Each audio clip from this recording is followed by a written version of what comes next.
Ayan, so, oh my god. So, this will be our intro. So, good afternoon, everyone. Hala! Welcome to my finals, and for today, we're going to answer some questions. And I've already answered it through Google Docs. Well, this will be a creative video, so I would like to, you know, I would like to add some ad-lib. I would like to add some ad-libs in between of these clips. Well, I think this was actually my dream, to be a content creator. Hala! So, yeah, whatever. For the first question, what are the most significant theories or concepts you learned in this course? So for me, the most significant theories I have learned was the concept of René Descartes. It was actually cogito ergo sum, or I think therefore I am, to sum the answer of to think therefore I am. It was actually, for me, it was a form of manifestation. So, to think therefore I am. So, I think before that I am a photographer, and now I am, yeah, I think I am really a photographer.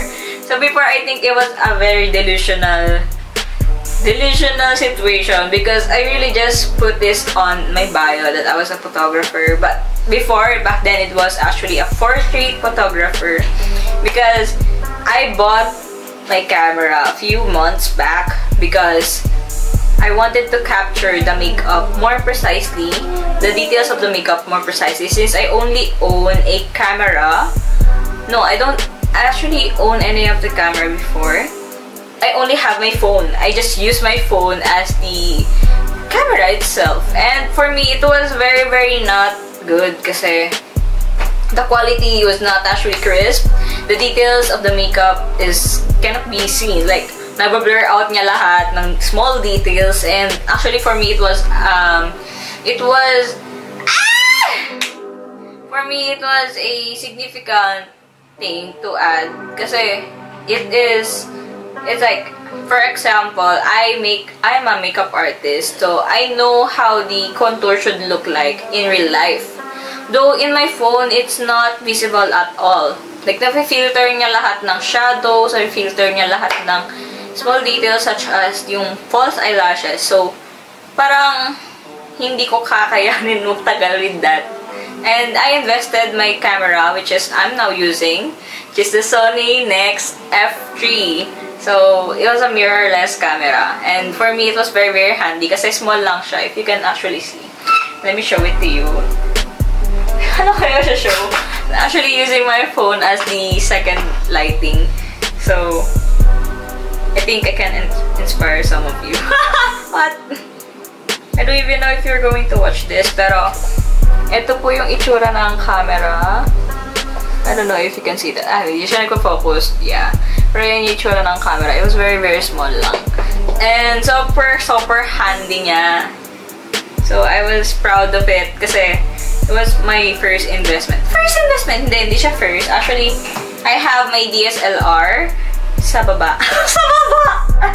Ayan, I have my DSLR. So, from that concept, René Descartes, to think before I am, I think it was a form of manifestation. I applied it in real life.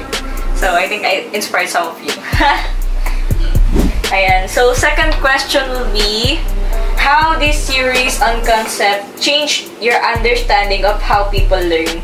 So, a perfect theory for that, I said on the document, was about Aristotle's tabula rasa concept. So, I said that in the document that if a child is born in this world, they know nothing about life.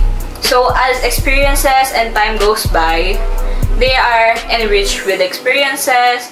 They learn the things that depend on their environment. So, from example, if the child is born on an environment that is from a squammy area, so I think the child will learn these habits na it was not actually great. Huh? I forgot my lighting. Ala, okay talaga. So, from that tabula rasa, I know that when a child is raised from a squammy area, I think the environment really affects the child. So, yung child, matututunan niya maging squammy din. And it actually depends on the person itself. Hindi naman nila lahat. Hindi ko nila lahat. But the environment plays a big role on the person's mindset, person's habits. So, if that person, sanay siya ng eto lang yung kinakain, because the environment says na eto lang yung pwede kong ihain. Parang ganun. So, parang lalaki yung child to think that it was the only possible way to survive. Though, hindi siya talaga yun yung pinaka-way paano mag-survive. Like, a lot of other factors will affect the child just because of the environment itself. So, if the child is well-raised sa comfortable na environment, I think the child will be more successful and more influenced ng mga good people because they are exposed to these good habits. So, I think that's the concept of Aristotle. So, for the third question, provide examples of how you saw these theories in action, either in your own experiences or in case studies. So, for the answer on the document, I said it was for my own experience. And an example of the theory that I apply in my life is about how I manage my stress. So, from that, I apply the Cooley's theory, looking glass self.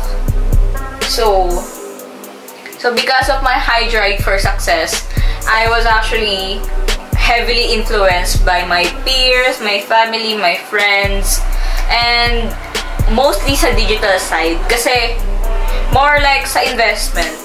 I was actually very my family. Oh my god. I was actually very easily influenced sa digital side. Kasi when I started investing, I'm more of para akong baby sa investing na area. Kasi I started in GCash.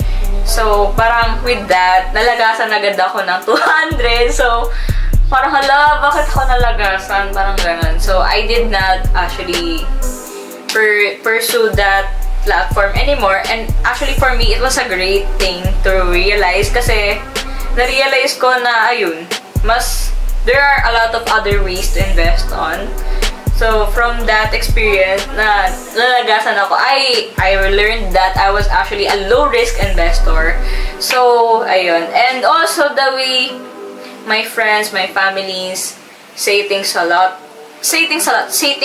me, it actually affects me a lot. So from that, I tried to manage that aspect. Kasi if you're just gonna absorb everything and you do not know it to yourself, it will be actually a bad thing for me. Kasi kailangan may sarili kang concept sa sarili mo. Kailangan alam mo yung sarili mo. Kailangan you know yourself better than any other person will do. So I think that's the answer for that question. Fourth question. What strategies or practices from our subject do you find most useful and why? So I said in the document that strategies such as meditation, time management, and prioritization in level of stress really help me. Well, it's actually true. So I learned the art of work-life balance. I understand that in life, you have to balance the work, your studies, and your life. So, hindi naman pwede na work lang. Hindi naman pwede na study lang. And hindi naman pwede lahat enjoyment. So, lahat yan dapat balance para okay yung future mo. And okay yung self mo. Okay yung mental health mo. So, with that, I applied that kailangan, hindi lahat kailangan enjoyment. So, it's actually more on sa finances. Yeah, it's more on the finances and how I manage, how I spend my time. So, today, ngayong month, more on studies ako nakafocus kasi wala naman masyadong work, wala naman masyadong client. Though last month, I realized na, oh my gosh, nakaka-stress kasi sobrang daming clients. Pero that stress is actually a good stress kasi after that, I have money. So after that, I really have the money, I really have the time to spend it on some nice things. And yeah. Pero that doesn't mean na isa-sacrifice ko yung studies. Pero in my case, I did sacrifice my study. Ang slight? Hindi. Actually, a lot. I sacrificed my studies a lot. Like, nag-focus talaga ako sa work. Though, I don't know if that's a good thing. Kasi, hirap pa talaga. Yeah. And also, ayun, hindi lang work, hindi lang studies palagi. Kailangan may life din na balance. Kasi kung na-compromise yung health ko, that's not good anymore. Kasi if puro ka work, magkakasakit ka if you did not rest. So, ayun yung concept na talagang yeah. So, number 5. What challenges did you face in understanding or applying certain theories or concepts? How did you overcome them? So, ang sagot ko dun sa document, the challenges that I faced in understanding certain concepts is not all about the concept itself, but more on the application of all these self-help concepts. The reason why I struggled to apply all of these was because of my bad habits already adopted from the start, such as pressuring myself whenever it is applicable, or Friedrich concept of self-overcoming. I overcome this problem through small steps of self-care and positive affirmations, and whenever I feel bad, I forgive myself as I was only starting to learn all of this because it is my first time living life. So with that quote, it really changed my perspective on some things. Kasi I was really hard on myself, and I think kailangan natin i-accept na dapat kilala mo yung sarili mo and kilala mo yung limit mo. So, and you also know the strengths of yourself and do not really pressure yourself on some of your weaknesses. Kailangan tanggap natin yung weaknesses na yon, and yeah, we should adapt dun sa areas ng strengths natin para mabalance yung weaknesses natin. Hindi naman porket in yung weakness mo, hindi mo na siya aaralin. So, just me. You need to learn how to overcome this weakness para eventually maging strength mo na siya. So, example of that, personally, I was actually not good at swimming before. Pero now, I think I can do 25 meters. And, yeah, pero ayun, naghihingalo na rin ako kasi, ayun, before, I didn't really know how to do it sa deeper part of the pool. But now, I can, kahit di ko abot yung pool. So, I think there's a progress over there. Over there? What? Huh? Ayan, there's progress over those small steps. So, nag-take ako ng swimming lesson before, if you did not know. So, yeah, share ko lang. I think hindi siya relevant dito, pero in-input ko lang kasi it was actually swapped dun sa Friedrich na concept. Number 6. How will you use the knowledge gained from this subject in your future career or academic pursuits? Ay, sabi ko dun sa document, I will apply the knowledge that I gained from this subject in my future career through constant practice and empathy, or empath. Just like Confucius, he knows the importance of relationships, ethics, and harmony in personal or professional interaction. And with that concept, I would also like to adopt this mindset. The quote, do not impose on others what you yourself do not desire. So, it actually has been stuck on my mind. Kasi, ayun yung kasabihan na kung ayaw mong gawin sa'yo, huwag mong gawin sa iba. Ayun yung kasabihan na yun. So, in this work, sa photography, I was actually challenged kasi I was given slightly... I was challenged to do the work na I was actually so weak about. So, in yung wedding, so sobrang napagod ako doon, bakla. Sobrang napagod po ako doon. And, alam niyo magkano lang yung sinweldo sa akin? Parang 10 hours yun, te. So, like, wedding ceremony preparation and all this stuff. Bayad sa akin, 700, te. So, I was like, what? So, ayun, na-realize ko na I did not want to do it to my future assistant photographers. So, I learned from that na, ayun, hindi ko gagawin yun. Never ko gagawin yun sa magiging future kong assistants or kung sino man magiging i-refer ko dun sa pasagig na yun. Ganon. So, sabi ko, oh, I did not want that. Hindi ko kailangan ng ganong work attitude. So, from that, na-expose ako na ito pala yung dapat kong gawin. To be a good boss. Hala, boss. Ayun po. So, yeah. Number 7. Reflect on a life situation that had a significant impact on your learning and what did you learn from it. So, I answered there's a situation where I have to choose between my education and work. And to be honest, I will always choose education because my personal development is still in progress. I really need more information that school will teach me. It helps shape my character, critical thinking, and emotional intelligence. And with that situation, I learned that work and clients will always come later, but my privilege on education will never be replaced by my work. So I just realized that nung last month. Yeah. So this experience taught me the importance of aligning my decisions with my long-term goals. Education is an investment in myself and my future, providing the tools and knowledge I need to thrive in these challenges ahead. While work may offer short-term gains, and focusing on my studies now ensures that I build a strong foundation for a fulfilling and successful career. Choosing education over work is about preparing for something bigger, ensuring I grow into the best version of myself. So, ayan. With this quote sa likod, I don't think you can read it, pero change one thing. So, I just realized na every time I change one thing about myself, no, small thing lang, like, should I wear this or that? So, comfort zone ko kasi yung palaging naka-black shirt. So, now, I think, I-explore naman ako. Ayan, so parang, with that situation talaga, na-realize ko na mas okay na i-prioritize ko yung education ko kasi yung work, yung clients, nandyan lang sila. Hindi sila nawawala kasi yung work ko po is event photographer. So, yung mga events, palagi naman sila nandyan. And yung education ko, pag may nabagsak akong isang subject, I think mas mahirapan akong i-pursue. So, and also, scholar nga po pala tayo. So, ayun po.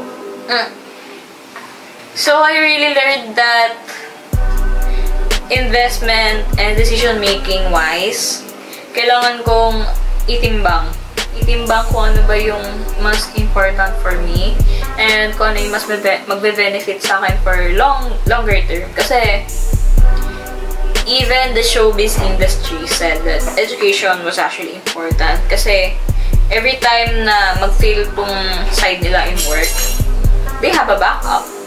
So, some are making some. Yung iba, nagtatayo ng business as a backup. Yung iba, nag-aaral. So, ayun. Since I already have a business side, since I already have the business side, I think prioritize ko rin yung education ko. So, last question! Last question na po. How has your perspective on teaching and learning evolved throughout the course? So, I answered my perspective in teaching and learning throughout this course has been great because not only I have experience learning but also teaching, which was a whole different experience, and it made me more patient with how my classmates report their lessons as well. Teaching required me to not only understand the material but also find effective ways to communicate and share it with others, which deepened my own comprehension of the topics. It also taught me patience and empathy, especially when observing how my classmates presented their lesson and approached the learning process. So, ayun nga po. Ang hirap magturo, lalo na kung me personally, I have a fear sa crowds. Actually, I have fear on crowds. Lalo na pag ako yung parang center of attention. So, before, let me just share this to you guys. And ma'am, before po, actually, hirap. Ayan, before, akyat dapat ako sa stage. Kasi, nanalo po kami sa quiz bee. Pero sobrang baba ng self-esteem ko. Hindi ako pumunta ng stage. So, hinahanap nila ako, inaaya nila ako makyat. Pero I did not do it. Yeah, I did not do it. So, from that experience, parang naalala ko na what if ganito din yung mga classmate ko na they also have a fear on crowds and that's why nautal sila, ganon, or what. Pero so far naman, wala naman po atang ganon. Medyo okay naman po lahat. And, ayun, parang ako yung nautal. So, ayun, parang mas na-open yung mind ko na may mga gantong tao. And may mga tao na hindi talaga nila kaya ma-overcome pa right now, yung ganong habit. And, yeah, with that, parang alam namin yung placement ng isa't isa. We should learn on the lessons of others na tinuturo sa amin, and we should not pay attention to other things muna, na we should learn muna on their presentation. And yeah, I think that's it naman po. Thank you for watching. Sana may naintindihan po kayo. And sorry if palagi ako nakatingin sa taas kasi nasaya.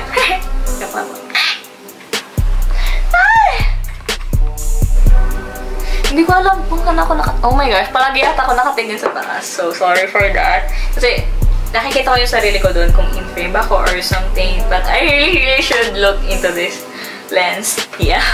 Hindi ko alam kung nakafocus. Sorry po.